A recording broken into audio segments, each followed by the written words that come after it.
जोरावर की दहाड़, कांप उठेंगे पहाड़।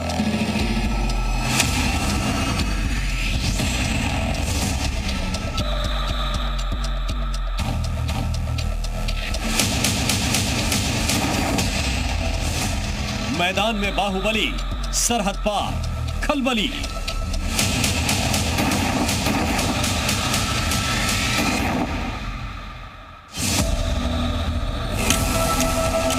वॉर जोन में सूरमा, दुश्मन का तय खात्मा।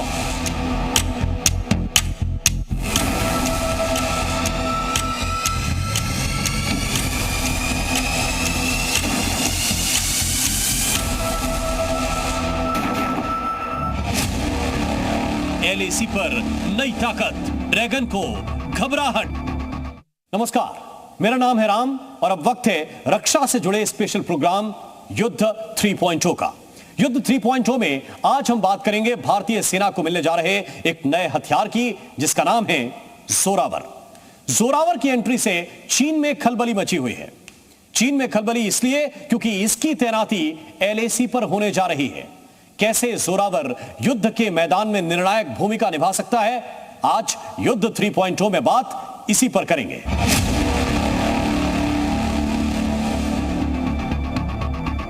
जोरावर का इंतजार खत्म हो गया है। देश के रणबांकुरे बहुत जल्द जोरावर पर सवार होकर देश के दुश्मनों का खात्मा करते नजर आएंगे, क्योंकि कल ही रक्षा अनुसंधान एवं विकास संगठन डीआरडीओ ने made in India light tank Zorawar का सफल परीक्षण किया है। यह सफल परीक्षण भले ही सूरत में हुआ हो, लेकिन इसने एलएसी पर भारतीय सेना को मजबूत स्थिति में ला दिया है।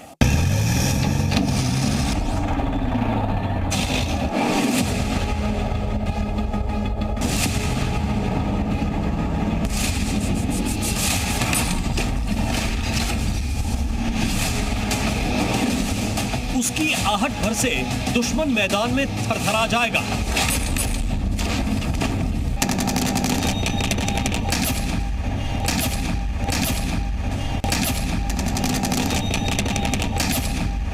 युद्ध भूमि में उसकी एंट्री ड्रैगन को बैकफुट पर ला देगी।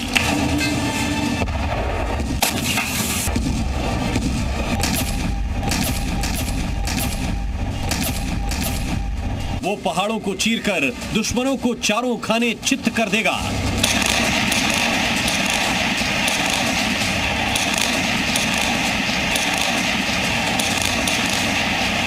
वो युद्ध भूमि में भारत की जीत की इबारत लिख देगा।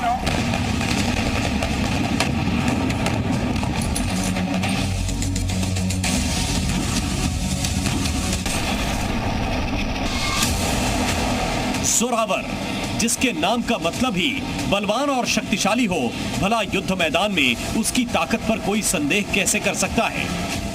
और अब यही बाहुबली भारतीय सेना की ताकत में अकूत इजाफा करने वाला है, क्योंकि जोरावर टैंक अब भारतीय सेना का हिस्सा बनने जा रहा है।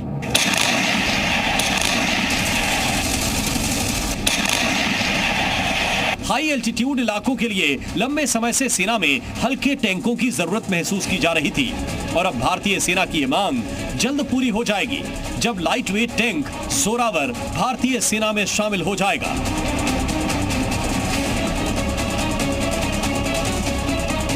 जिसके बाद लद्दाख में कुछ भी हिमाकत करने से पहले चीन कई बार सोचेगा, क्योंकि भारत का यह जोरावर जोरदार है, जो जंग के मैदान में चीन की हर करतूत का मुंहतोड़ जवाब देने की काबिलियत रखता है।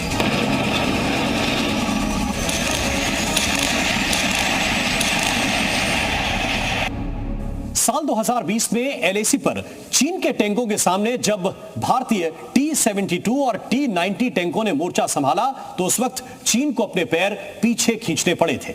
लेकिन भविष्य में चीन के साथ तनातनी की आशंकाओं को देखते हुए भारतीय सेना ने हाई एल्टीट्यूड के इलाके में अपनी क्षमता, अपनी ताकत को दोगुना करने के लिए शुरू किया प्रोजेक्ट जोरावर। एलएसी पर अपनी ताकत में इजाफा करने के लिए भारत ने यह जोरावर लाइट टैंक तैयार किया है।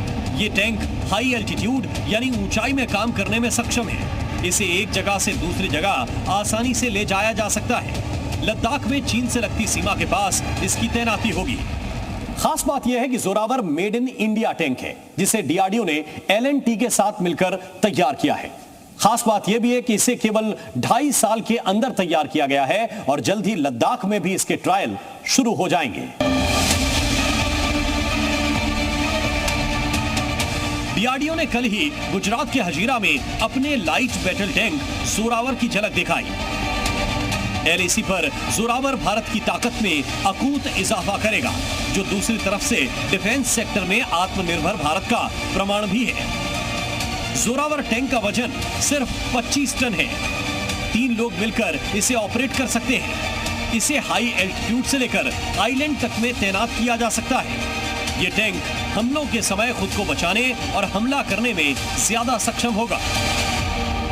जोरावर लाइट वेट टैंक भारतीय सेना को और सशक्त बनाएगा और दुश्मनों के छक्के छुड़ाएगा। अर्मेनिया, अजरबैजान और रूस यूक्रेन की जंग से दुनिया इस बात को जान गई है कि टैंक जंग जीतने के लिए तो जरूरी है, लेकिन इन्हें एरियल खतरे यानी RUAV और एंटी टैंक गाइडेड मिसाइलों के खतरे से भी बचाना होगा। जोरावर एक ही राउंड में अपने दुश्मन को, अपने टारगेट को सटीक निशाना बनाएगा। इसे इस तरह से भी डिजाइन किया गया है कि इसको रेल या सड़क के जरिए बड़ी आसानी के साथ मूव कराया जा सके। जोरावर एक इस तरह का टैंक है, इसमें इस तरह के सिस्टम लगे हुए हैं कि वो या तो हाई एल्टीट्यूड वाले इलाके में, जहां पर टेम्परेचर माइनस में रहता है, या रेगिस्तान के ज्यादा तापमान वाले इलाके में अधिकतम फायरिंग रेंज दे सके।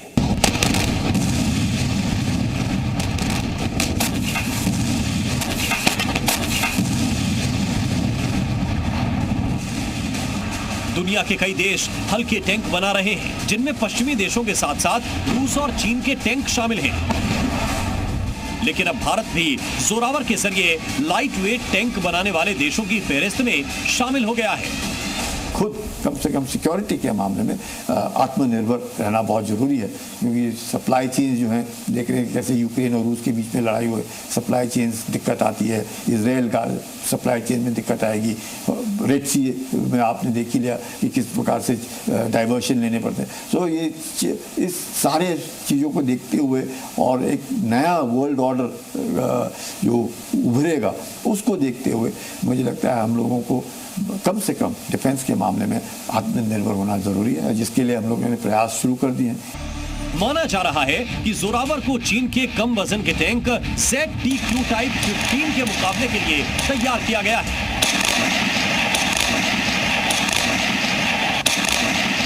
गलवान घाटी में भारतीय सेना से हुई झड़प के बाद चीन ने ZTQ टाइप 15 टैंक तैयार किए हैं और अब भारत की तरफ से जोरावर टैंक ड्रैगन के ZTQ टाइप 15 को जोरदार जवाब देगा। तो चीन का लाइट टैंक तकरीबन 35 टन का है, ये 25 टन का है, और चीन के लाइट टैंक में 1000 हॉर्स पावर का इंजन लगता है, इसमें 750 हॉर्स पावर का इंजन लगता है। तो अगर हम पावर टू का रेशो देखें तो अपना है 30, उनका है 28.5। तो डेफिनेटली हमारा जो टैंक है वो लाइटर है, बेटर है, और अभी उसके ट्रायल्स शुरू होंगे। तो उम्मीद करते हैं कि चीन को इस बात का एहसास होगा कि भारत जो है टक्कर देने के लिए हर इसमें तैयार है। अभी भारतीय LAC पर चीन के मंसूबों को नाकाम करने के लिए भारत ने T-72 टैंक तैनात किए हैं, लेकिन इन्हें ऊंचे दर्रों और पठार पर ले जाने में दिक्कत है। लद्दाख की सकरी सड़कों और छोटे पुलों के कारण बड़े T-72 को ऑपरेट करना और भी कठिन हो जाता है, जबकि चीन ने ZTQ 15 टैंक तैनात किए हैं। गलवान के बाद सीमा पर तनातनी के बीच भारत ने लाइट वेट टैंक जोरावर को मिशन मोड पर शुरू किया। जोरावर भले ही एक लाइट वेट टैंक हो, लेकिन इसे इस तरह से बनाया गया है, इस तरह से डिजाइन किया गया है कि इसके कवच पर बड़े से बड़े हथियार का असर ना हो, इसके अंदर बैठे लोग सुरक्षित रहें और इसकी रफ्तार का कोई सानी ना हो। जोरावर में 105 मिलीमीटर या उससे अधिक कैलिबर की गन लगी है, जिससे एंटी टैंक गाइडेड मिसाइल दागी जा सकती है। इसमें मॉड्यूलर एक्सप्लोसिव रिएक्टिव आर्मर और एक एक्टिव प्रोटेक्शन सिस्टम लगा है, जो इसे हमलों से सुरक्षित रखता है। बेहतर मोबिलिटी के लिए इसमें कम से कम 30 HP का पावर टू वेट रखा गया है। इसके अलावा इसमें ड्रोन लगाए गए हैं, साथ ही बैटल मैनेजमेंट सिस्टम भी लगाया गया है। ये पहली बार है कि इतने कम समय में एक नया टैंक डिजाइन किया गया है। उम्मीद जताई जा रही है कि अगले 1 से 1.5 साल के भीतर जोरावर से जुड़े सभी टेस्ट पूरे कर लिए जाएंगे। It's indeed an example where DRDO and industry, if it works together, what we can achieve.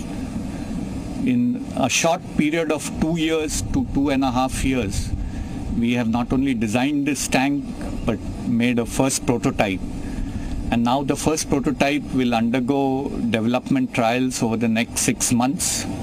And then we will be ready to offer it to our users for user trials. Say that by 27 is when this first tank should get inducted.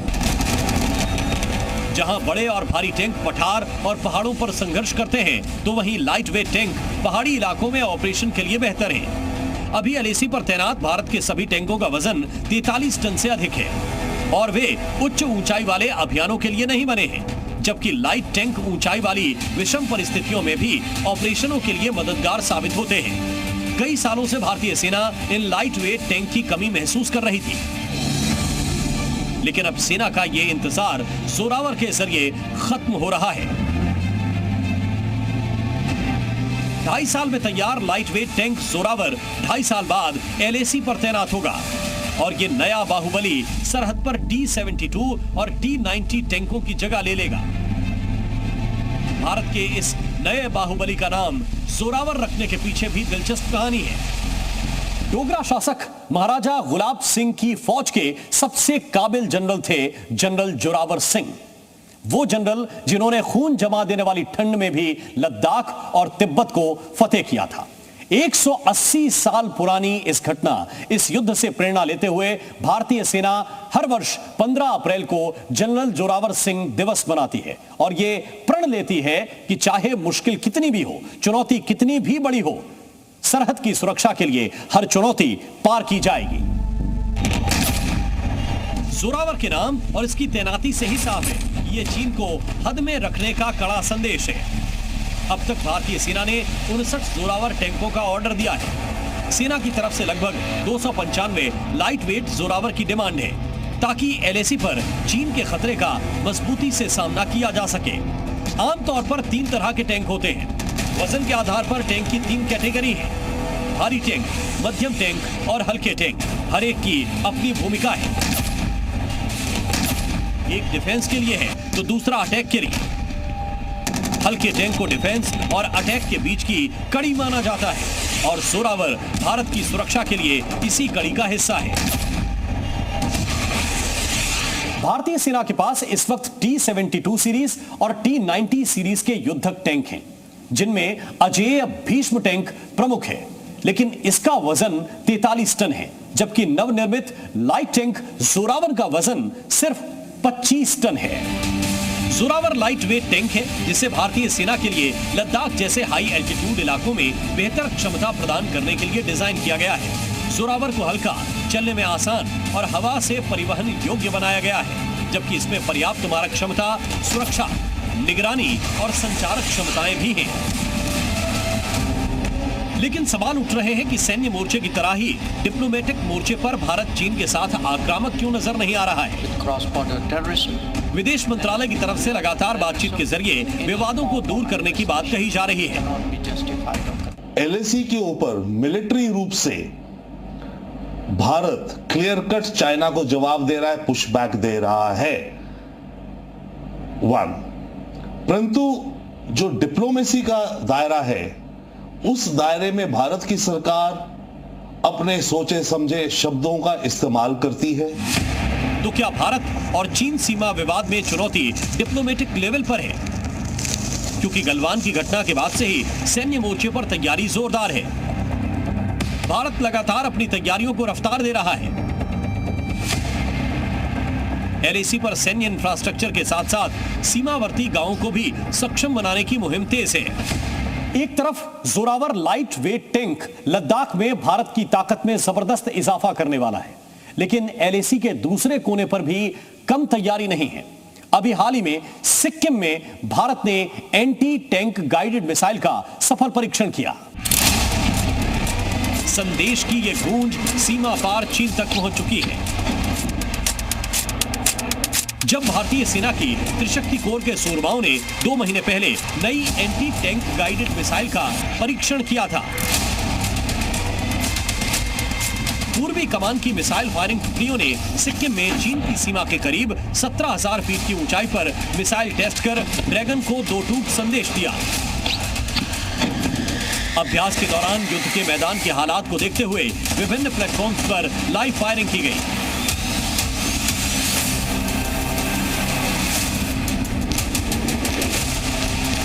ऊंचाई वाले इलाके में ATGM प्रणाली की सटीकता और प्रभावशीलता को परखा गया।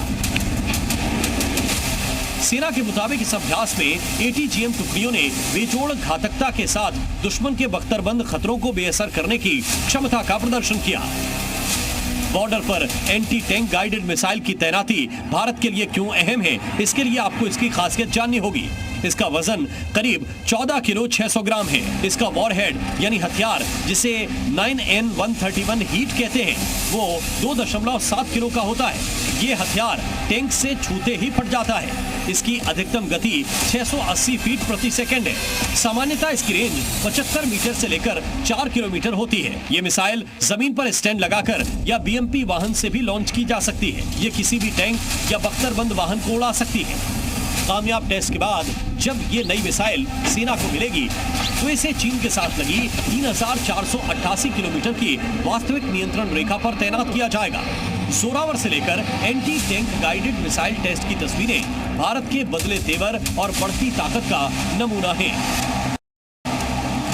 पहले डोकलाम और फिर गलवान की घटना के बाद से ही भारत ने LAC पर न सिर्फ अपनी जमीनी ताकत बढ़ाई है बल्कि निगरानी भी बढ़ाई है। बीते 5 सालों में भारतीय सेना ने वहां पर किस तरह से तैनाती की है, यह भी देखिए।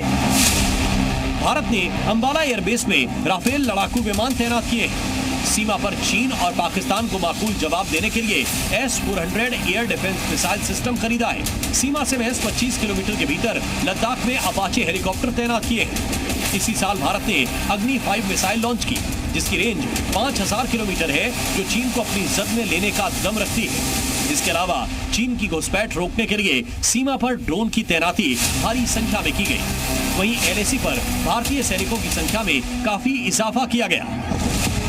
सीमा पर भारत के इन तेवरों की वजह है वो मजबूत बुनियाद जिस पर पिछले कुछ सालों से भारत ने खासा निवेश किया है। सैन्य मोर्चे के अलावा सरहदों को महफूज रखने के लिए दूसरे मोर्चों पर भी खासा जोर दिया गया है। वित्त वर्ष 2023-24 में BRO का बजट 14,380 करोड़ रुपए हो गया, जो वित्त वर्ष 2013-14 में सिर्फ 3,782 करोड़ रुपए था। 2008 से 2014 के बीच 3,610 किलोमीटर बॉर्डर रोड निर्माण हुआ, जबकि 2014 से 22 के बीच 6,806 किलोमीटर बॉर्डर रोड का निर्माण किया गया। लंबे फ्रंटियर हाईवे के निर्माण के अलावा पूर्वोत्तर क्षेत्र में रणनीतिक रेल लाइनों का निर्माण भी सेना के तेज मोबिलाइजेशन को बढ़ावा दे रहा है। कश्मीर को शेष भारत से जोड़ने वाली एक नई रेल लाइन भी निर्माणाधीन है। इसके अलावा नए वायुसेना लैंडिंग स्ट्रिप्स का निर्माण, सैनिकों और टैंकों की मोबिलाइजेशन के लिए बॉर्डर पर काम जारी है।